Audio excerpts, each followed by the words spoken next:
beat Manchester City, City rivals, by 2-0. Just taking a look at what that means for the Premier League table. Obviously, we'll talk about Arsenal, that draw against Forest a little later on, and Liverpool's draw as well at home. But we'll kick things, obviously, by talking about City, who sits second at the moment. They are 7 adrift now of Arsenal. Manchester United, meanwhile, just one off Liverpool and a top 4 spot. For more on this, let's welcome in Mark Ogden. Oggy, I tell you what, that must have been the happiest you've seen Old Trafford for a very long time. It was, and you know they've had a couple of good results over the last 2 or 3 years. I think the FA Cup win against Liverpool a couple of years ago under Eric Ten Hag. But the atmosphere was great that day. It was great today. But I think the difference today was that United actually won a game they deserved to win. In the past, they've had big wins and they've been kind of clinging on. But today, from start to finish, Michael Carrick got his game plan right. United were on the front foot, attacking it, and it was like watching the old Man United of being attack minded and going for it really. So you have to give credit to Michael Carrick for that tactic. I think obviously the return of Brian Mbeumo and Ahmad made a big difference. But having watched the Ruben Amorim teams and prior to that the Eric Ten Hag teams, but mainly Amorim, it was just complete night and day because the football that we've seen for the last 18 months at Old Trafford has been terrible. But today, it just showed that they've actually got some good players if you played in the right positions and give them the right formation and just give them a bit of belief. They were really good, weren't they, today? They were really good today. And they've set a bar now, they've set a standard, these players, that Michael Carrick can go in after the game and say, listen, that's it. If we play like that, we've got half a chance. But if we drop the standards, then the results will just go back to where they were and the performances. Martinez coming back in from a long layoff, with his, not just his aggression at the back, and he's not everybody's cup of tea, I know that, but his ability to pass the ball out from the back. Maino coming in, who was out the equation under Ruben Amorim and looking really tidy on the ball. Bruno Fernandes getting further forward, able to get in those more dangerous areas and get more involved and get runners off him, which they had. It just all looked a lot better. And as Augie said, it's the first time in a while I've seen them take on one of the best sides in England, albeit they were not at the best today, and maybe that was a lot down to United as well. But it's the first time I've seen them against a side going for the championship, and they could have scored 5, and they deserved to win. They outplayed them at times. They were smarter than them. They were quicker to the ball.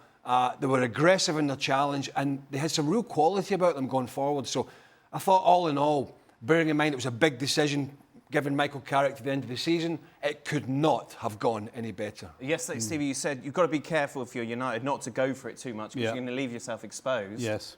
What happened? Well, when they left themselves exposed, the back four did the job, right, which was as big a surprise as anything. Dalot and Shaw, Shaw in particular, has shown us what he's capable of. Shaw's a guy who sometimes turns up and you think he's still in his bed. But today, he was at it. He was tight. He made good decisions. And Dalot, other than that crazy challenge that he made on Doku, was good defensively as well. I mean, Harry Maguire and Martinez never looked in any danger. They looked comfortable, regardless of what they had to do, whether it was balls in the box or whether it was just basic defending. They were just a step ahead of anything that Man City could throw at them. And you're 100% right. I said yesterday, if they go toe-to-toe, they're in trouble. Well, they went toe-to-toe and they completely outplayed City. But Shaw's played as a lot of the games as a left-sided centre-back in a 3, which he can do.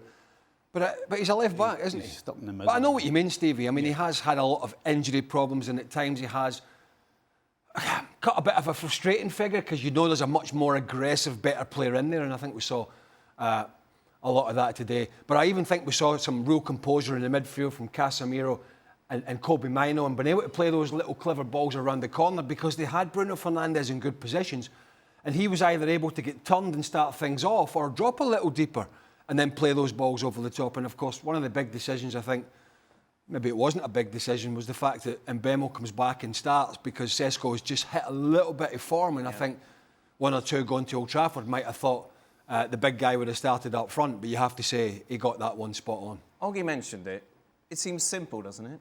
Play the players in their right position, and you're going to get a better performance. Yep. Why haven't we seen, Ruben Amorim, obviously in particular, do this? Why complicate things when you're not getting the same results? Well, because coaches sometimes do that and they overcoach and You know, and Shaw's a great example. When he's playing the left side of a three, it's more complicated. Right. But when you task him to play left back, he knows exactly the role. And every single one of those in red today looked as though they actually knew what the role was. And they went and executed that. And I think they were a little fortunate they found a Man City side that weren't quite at it. But they were. And so we saw what they're capable of. Just because, as you said, football players love it when it's simple, you know. Just give me a job. Tell me what you want and I will do it. That's what Carrick did today. I would never make excuses for the United players. But it's a much more difficult dressing room to get motivated, to put performances on when your manager is continually talking you down. Right. He did. Worst Manchester United team ever. Oh, I haven't got, you know, I'm just never going to get the players to play this system. This is the worst team. You know, Marcus Rashford, I'd rather play the bus driver. I haven't got this. I haven't got that. You know, let's put it all on the players. He tried to talk them down to talk himself up and make himself look better. And in the end, what he was getting from the players was half-hearted performances. And I'm not saying that's correct. But players listen. And so, you know, and I'm not suggesting this is going to go and be the greatest thing ever. We don't know. But it certainly was a great performance today. But don't you just feel much better if you're in the dressing room and your manager's coming in saying, look, simple, for this, you're playing there, right. You're that, this is what we're doing. You know, give you a little bit of belief rather than listening to a manager sat there with his head down in a press conference saying, I'm never going to get the players and I'm not this. I'm a manager in my head. What the hell am I? Yeah. I mean, it was so depressing in the end. I think it just got to everybody. So that little bit of freshness, certainly today, and next week's another story, but certainly today, we saw this energy about this United side that just wasn't there. Because as Augie said, maybe they don't have the best players on the planet, but they have some good players. And when you give them good players with energy, belief, and a bit of desire, drive, and confidence, then you get better performances. I don't want to make any excuses for City because they don't deserve any, considering the performance they put in. But that should have been a red card, shouldn't it, Mark? We had the PGMOL saying it wasn't excessive force. Yeah, it was a terrible challenge. It was such a bad challenge. So I cannot understand why VAR didn't take that further because it was a terrible challenge. Terrible. Red, yeah. That's a red card. Yeah. Right. That aside, what the heck was City doing today? Well, where do you want me to start? Team selection? Yeah. Okay, go on. Okay, Matheus Nunes has the flu and doesn't play, but again, the full-back area hasn't been addressed, and I think we see why Rico Lewis isn't playing. I mean, he was driving me bonkers coming into midfield all the time. It was already crowded enough in there as it was. So he plays two youngsters at centre-back. The young lad Lane really struggled, and that's not a detriment to him, but it was a big game. Aki could easily have played there from the start, and Nico O'Reilly, who's been playing left-back, instead of coming on at half-time, when you're already losing momentum, he could have started at left-back. So that was a strange one. We all thought Cherky would have played. He didn't. He'll come on at half-time for Phil Foden. And Semenyo got more and more frustrating as the game went on. And the longer the game went on, the more inside Lewis and Semenyo came. And at one point in the centre-half, I'm watching it, and I was thinking to myself, they can't even go wide. They could only go one way. So United could squeeze them to Doku, because they couldn't go to the right-hand side in the second half for the bulk of the game, or the bulk of the second half, because the full-back and the wide player were stood holding hands with Bernardo Silva and Erling Haaland when he was on the field. There was no space to operate whatsoever. I thought City were pretty pathetic today, and I think all the defensive headaches, and you can tell me, yeah, Diaz and Guardiola are injured. I get that. John Stones. But go back and look at John Stones. Last year he played 11 games, Premier League games. So they knew it was coming. The year before he played 16 Premier League games, not even half. So they knew it was coming then. And they haven't addressed, at the start of the season, they didn't address that scenario on top of the full-back position. I mean, it's just bonkers. I must talk about Aït-Nouri more than any other pundit. But when he went out and signed him at left-back from Wolves, we all went, he can't defend. He likes to go forward. And he's now a centre-half played at left-back to start this game. a midfielder came on at left back who's played there the bulk of the season. And he's came back from the AFCON, and then he comes on near the end as what choice left back's he now? And so I have no sympathy whatsoever for their defensive issues because they didn't address it. And the Erling Haaland coming off was a strange one. But let's be honest, you could have put anybody up front for City today, and they probably wouldn't even have got a look in. That's how bad they were. Oggy, did Pep address the substitution of Haaland after the game? Yeah, he just talked about tiredness and just saving players for the games ahead. He wasn't blaming the games they had recently, but he was mentioning it a little bit. It was a clever way of using the fact that they played a lot of games, but I'm not using it as an excuse. But I think for me, the reason why City lost to them, why Haaland was so frustrated was, if you look at City's midfield, I mean, on that graphic you just showed Rodri on his own. I think it was Rodri, Bernardo Silva, but they've got no legs in midfield. And if you think about, Man City's great midfielders over the last 10, 12 years, Yaya Toure, Fernandinho, Kevin De Bruyne, Ilkay Gundogan, Rodri at his best, power, physicality and ability to cover the pitch. They've got none of that now. And they were actually outplayed and outrun by a midfield of Casemiro and Kobbie Mainoo. Now, we've all spoken about Casemiro a lot on this show over the years. He's a great player that he was. His legs have gone. And Kobbie Mainoo, who I think embarrassed Ruben Amorim today by playing so well, he does have his shortcomings. He can't get around the pitch. He's not very mobile. He can go to sleep at times. But that midfield two of United's dominated City's midfield. So City couldn't get the ball to Haaland. They couldn't protect the defence. And over the last 12 to 18 months, City spent a lot of money.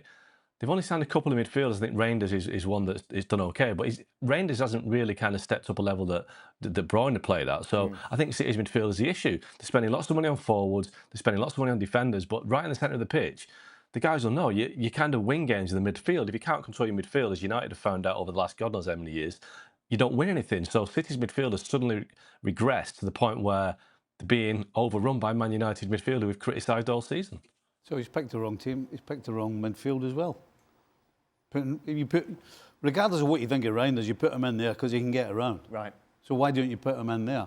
You add that to the two fullbacks. I mean, how you play Kushinov and the young kid at centre back when you've got Ake? There's nobody more experienced in that team in the Premier League than Ake. And you expect Ake to handle Assad coming at you? And then, of course, you see the second goal. It's classic. The fullback's not a defender. Rico Lewis lets Dorgu get inside him and sticks it in an empty net. That is because your fullback can't defend. So he's got it wrong always round. And in terms of Haaland, he must have just packed it in. Pep must have said to himself, we're done. Right. We're getting nothing. I'll get him off. Because you're 2-0 in a derby. Don't take the one guy who's capable of doing something and getting you back in the game, you take him off the field. To me, that said he had just decided, you know what, we're getting nothing today. Get him off and get him rested. All the talk for City was when and not so much from inside Man City, but sort of around them, when Rodri was out and they were struggling last year, was, once Rodri comes back, everything's going to be rosy in the garden again. But yet, one player was never going to come in and, put sticking plaster over the issues that they have. And so he has all these players, particularly in the midfield to forward areas, and I don't think he knows how to use them the best. When you want to play Bernardo Silva a little further forward and Phil Foden in there and two wide guys, I don't care who you are. I don't care how good you are, but Rodri's brilliant on the ball, but he can't cover the ground of two people. No. That's impossible. He just can't. And so you leave him isolated in there as he was at times, defensively, and you've got such a weak back four anyway, an inexperienced back four, then you're asking for trouble. You're asking for trouble. So you got to look at the manager and say, he got the shape and personnel of this team wrong today, and Man United took their pants down. City, of course, we saw last year, they don't mind panic buying in the January transfer window. You can't say that, obviously, about Semenyo and Guehi. Great additions to the squad. Are we going to see more now, Mark, before the end of the month? It's 50-50 with City. I think Guehi should be done the next 24, 48 hours. He's got a medical booked in for Sunday, so that should get done. And obviously, like you say, £20 million for Mark Guehi is a great deal. They would like to get a midfielder, and they do like Elliot Anderson, but I just can't see Nottingham Forest selling Elliot Anderson this window. I mean, it'll cost a lot of money this summer as it is, but Forest are in a bit of a tricky situation at the bottom of the table. I think they'll be okay, but still, it would be reckless of Forest to let Elliot Anderson go now. So, but like I said, City, they've got money, they've got that ability to make teams do deals that they wouldn't ordinarily do. They can appeal to players because of the wages, but I think that one's going to be a tough one to get over the line. But they would like a midfielder if they can get one. Okay, you mentioned Gay leaving, and I just want to tie that in with Glasner and his future, because he certainly wasn't holding anything back after the defeat today. I feel we are being abandoned completely. The worst thing is selling our captain one day before playing a Premier League game. I've kept my mouth shut until now. You get your heart torn out twice this season, both times one day before a game. It happened with Eze and now with Gay. I'm not sure if Glasner's been quiet up to now, but Hoggy, overall, is this a don't blame me for what's happening at Palace, I'm still a great candidate for Manchester United? I think it's don't blame me, and it might be his exit strategy as well, because if he's talking like that, I can't see him seeing out the rest of the season, because he sounds like he's given up already.